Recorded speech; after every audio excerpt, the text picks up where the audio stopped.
Olá, meus queridos ouvintes, tudo bem? Como vocês passam de carnaval? Muita farra, muita folia. Espero que tenham aproveitado bastante, pois agora começou o ano. E quando começa o ano, vamos nos preparar para o que vier neste ano de 2016. Muitos devem estar perguntando se a crise chinesa que está abalando a economia mundial será salvo com a aquisição de tantos jogadores aqui no Brasil. Ou será que a crise não atinge o mercado futebolístico da China? O bom é que a promoção de jogadores brasileiros tem trazido receitas para o nosso país. Sendo o futebol o esporte mais conhecido do mundo, talvez você deve entender o motivo dessas aquisições no decorrer desta análise. E você, quer jogar futebol na China? Thanks.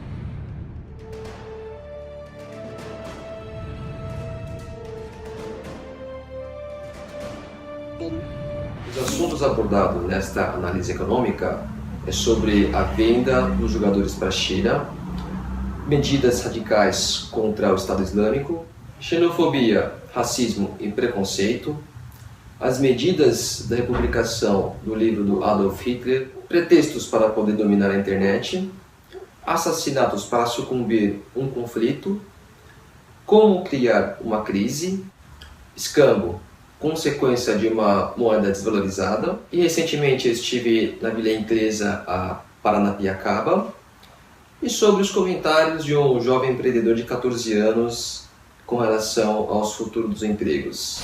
Na análise passada, eu havia comentado sobre a nova onda de xenofobismo e racismo. Para ser sincero, eu não sei se foram os imigrantes, a Europa, que ocasionou esta nova onda de racismo, ou se tudo já está manipulado para que o preconceito ocorra de uma forma natural. E aqui no Brasil, tem crescido inúmeros casos de racismo. Recentemente, inclusive, uma das marcas de roupa foi taxado de racismo por pendurar os manequins morenos de ponta cabeça. E na Alemanha, estão republicando um livro do fascista germânico Adolph Hitler. Se a Alemanha é o país que apoia a entrada dos refugiados, provavelmente a incoerência foi para causar um pretexto. Da mesma forma, é a tentativa de privatizar a internet para banir o terrorismo, onde o medo e a raiva te rende e o apoio da grande maioria priva os seus direitos. Veja bem, em nenhum momento estou apoiando as atividades terroristas. Para cometer atrocidades e crueldades que circulam na mídia, o terrorista precisa estar totalmente fora de si. Mas com certeza é um belo motivo para as autoridades conseguir o que eles querem. Durante a nossa história, tivemos diversos crimes forjados para incriminar determinadas pessoas. Até as produções hollywoodianas encabeçam bilheterias meteóricas mostrando dramas similares. Quando você mistura ingredientes tais como terrorismo, inflação, epidemias, isso sim é um prato cheio para propagar uma crise. No caso do Brasil, a inflação tem corroído a nossa moeda. Ainda bem que existem países com inflações acima da nossa, mas essa tendência pode trazer de volta o velho hábito do escambo. Já que o dinheiro está perdendo seu valor, sempre existem outras formas de negociar. Por exemplo, existem algumas incorporadoras hoje em dia que estão aceitando permuta para você poder viver melhor. Se você está buscando um upgrade, talvez eu possa te ajudar. E em contrapartida, o governo estuda conceder empréstimos com a base do seu FGTS. Ou seja, você deixa o seu fundo de garantia e cria uma dívida um pouco maior para poder estimular a economia. Eu me lembro de ter visto certa vez, num dos documentários, sobre o sistema bancário de reserva fracionária, onde o banco precisa ter apenas 10% em espécie para poder emprestar 90%. Isso num ciclo interminável para poder multiplicar os valores da economia. Parece que é, mas não é nenhuma fraude.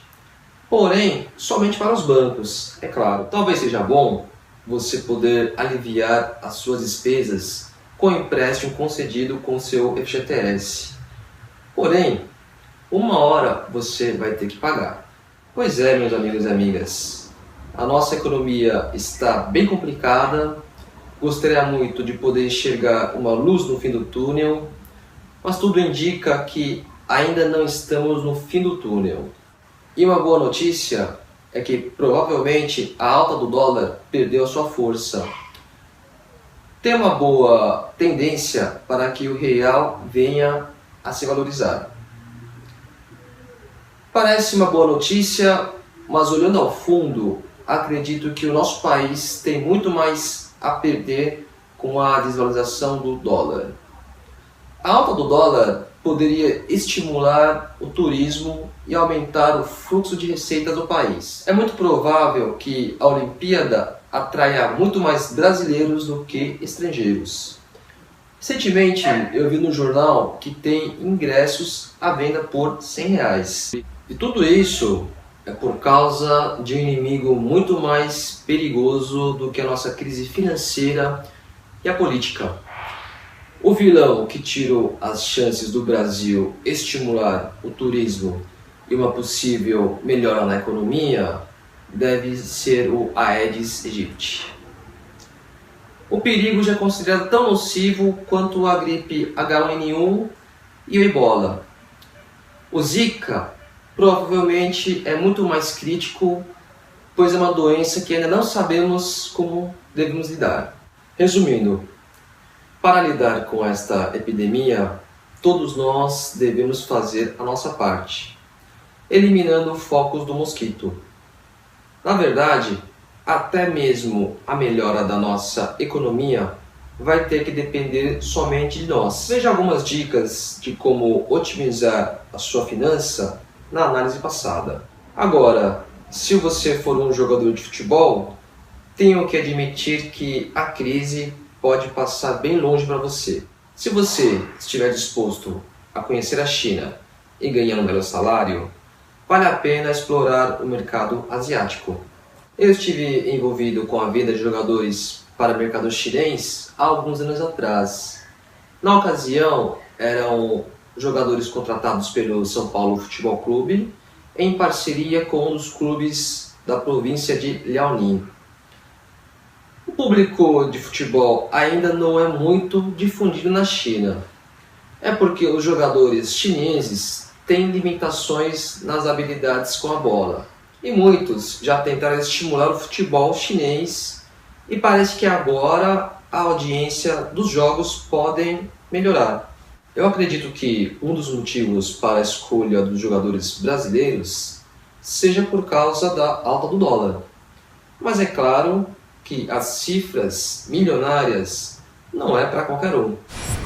Eu prefiro não entrar em detalhes sobre estas negociações. Mas uma coisa é certa. Se os chineses começarem a apreciar os jogos do campeonato chinês, isso abriria um outro mercado com valores inestimáveis. Diz a lenda que o jogo originou-se nos acampamentos dos soldados chineses na época do conflito imperial. E era difícil achar um meio de entreter os soldados sem que eles dispersassem o seu foco e suas energias.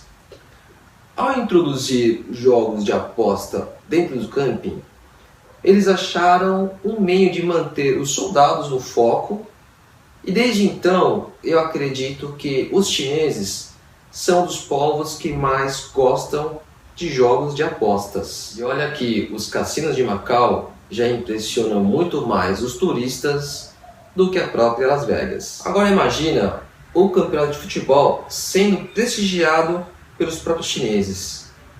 Lá, o paixão pelo time é aquele que vai engordar a sua aposta. Recentemente, eu estive em Paranapiacaba. a visita de uma vila inglesa, muito refinado para aquela época. E o mais curioso de tudo é que a vila foi construída pelos ingleses no meio do nada. Segundo os moradores da vila, o termo para os ingleses ver surgiu desta vila, pois todo o serviço dos trabalhadores eram monitorados pelos ingleses de alto escalão. Dizem que a vila foi construída para poder produzir ferrovias e os ingleses eram os responsáveis por ter desenvolvido a nossa malha ferroviária. Graças aos engenheiros ingleses que temos o trem no Brasil.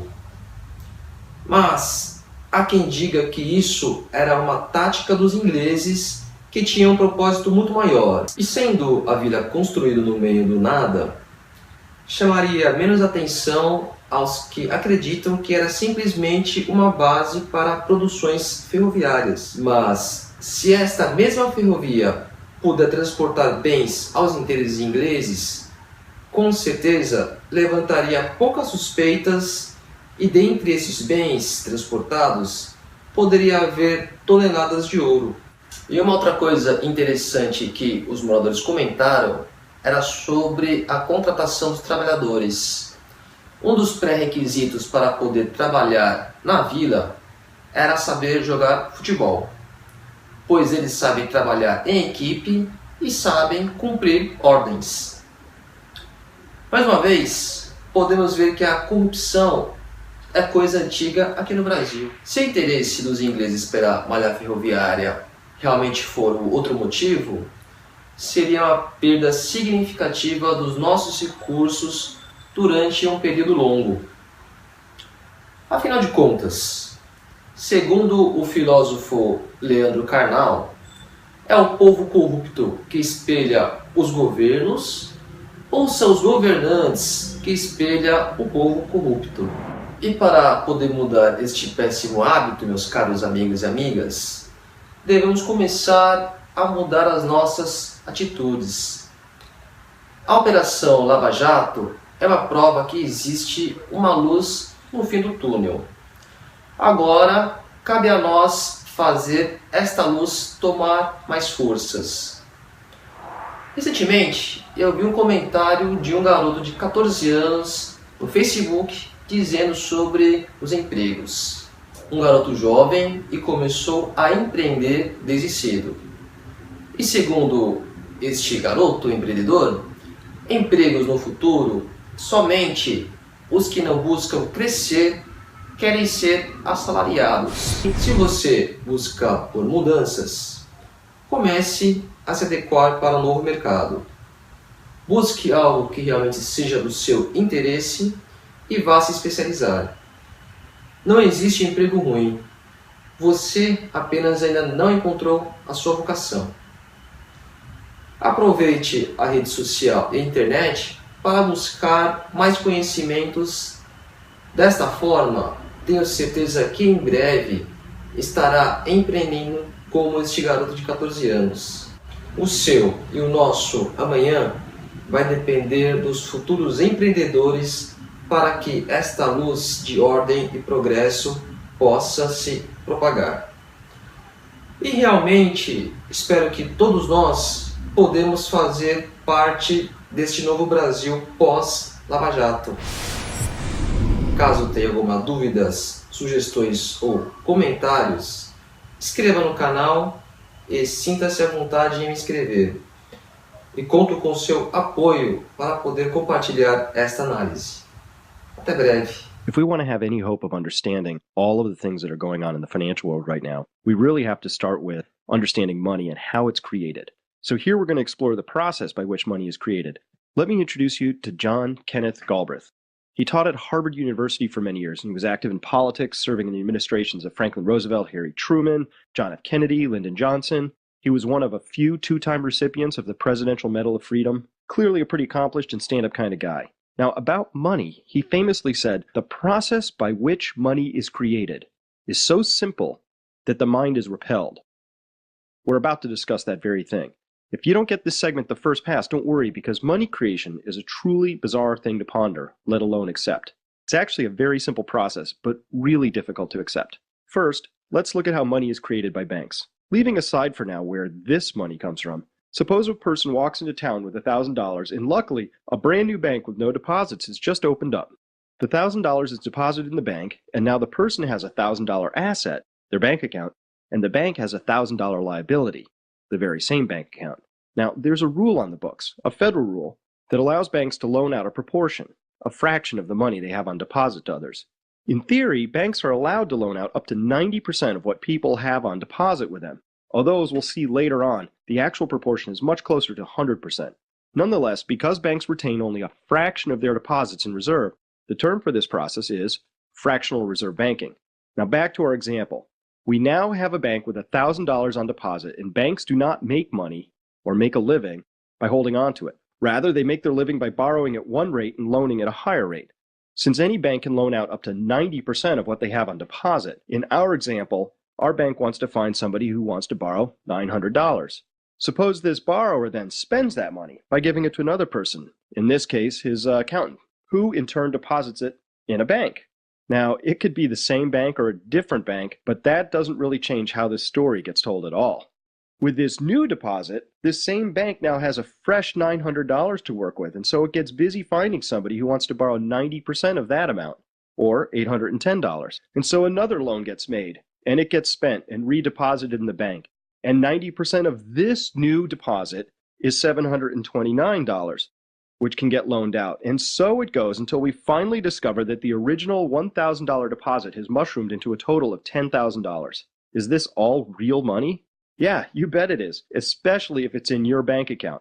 Now, you might also notice here that if everybody who had money at the bank, all $10,000 of them, tried to take their money out at once, the bank would not be able to pay it out because, well, they wouldn't have it. The bank would only have $1,000 hanging around in reserve, period. You might also notice that this mechanism of creating new money out of new deposits works great as long as nobody defaults on their loan. Now, if and when that happens, things get tricky, and that's another story for later. For now, I want you to understand that money is loaned into existence. Conversely, when loans are paid back, money disappears. This is how money is created, and I invite you to verify this for yourself. One place would be the Federal Reserve itself, which has published a handy comic book from which I actually drew this fine example.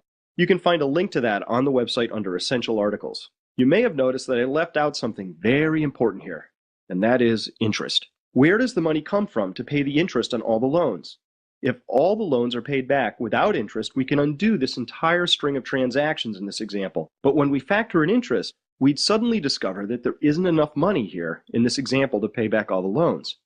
Clearly, that's a big hole in the story, and so we'll need to find out where that comes from. In doing so, we'll also clear up the mystery of where the original $1,000 came from. So, why did we spend the past 5 minutes studying the mechanism of money creation? Because in order to appreciate the implications of our massive levels of debt, you need to understand how that debt came into being. That's one reason. And the more important reason is tied to all those exponential graphs we viewed earlier in section 3, but we're not quite there yet. Let's continue. Now we're going to discover where money is created. The process works like this.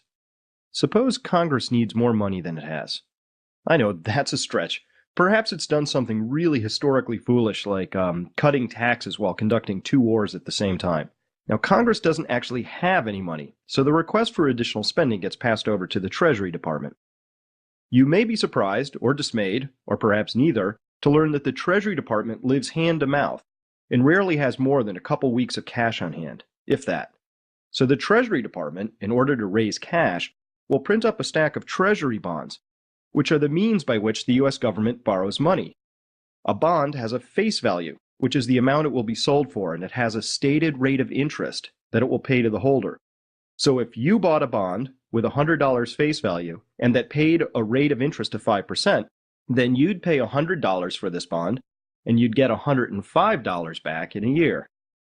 Treasury bonds are sold regularly in auctions, and it's safe to say that the majority of these bonds are bought by big banks, such as those of China and Japan recently. At auction, the banks purchase these bonds, and then money gets sent into the Treasury coffers, where it can be dispersed for the usual array of government programs. Now, I promised you that I'd show you how money first comes into being, and so far that hasn't happened, has it? The bonds are being bought with money that already exists in the banking system. Money is created by this next mechanism, where the Federal Reserve buys a treasury bond from a bank. When the Fed does this, they simply transfer money and the amount of the bond to the other bank and take possession of the bond. A bond is swapped for money. Now, where did this money come from? Glad you asked. It comes out of thin air as the Fed creates money when it buys this debt. New Fed money is always exchanged for debt, and so now we can put the title on this page. All dollars are loaned into existence. You don't believe me?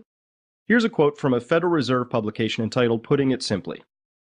When you or I write a check, there must be sufficient funds in our account to cover the check. But when the Federal Reserve writes a check, there is no bank deposit on which that check is drawn. When the Federal Reserve writes a check, it is creating money. Wow, now that is an extraordinary power. Whereas you or I need to work to obtain money and place it at risk to have it grow, the Federal Reserve simply prints up as much as it wishes whenever it wants, and then loans it to us all via the U.S. government, with interest. Given the fact that over 3,800 paper currencies and a few metallic ones have been rendered worthless due to mismanagement, wouldn't it make sense to keep a very close eye on whether or not the Federal Reserve is acting responsibly? So now we know that there are two kinds of money out there. The first is bank credit, which is money that is loaned into existence, as we saw here. Bank credit is a type of money that comes with an equal and offsetting amount of debt associated with it, debt upon which interest must be paid. And the second type of money is printed out of thin air, and that's what you see right here at this stage. The process by which money is created is so simple that the mind is repelled. So don't worry if you need to review this chapter several more times. However, if you understood all that and get it, well, congratulations, give yourself a hand, because it's not easy.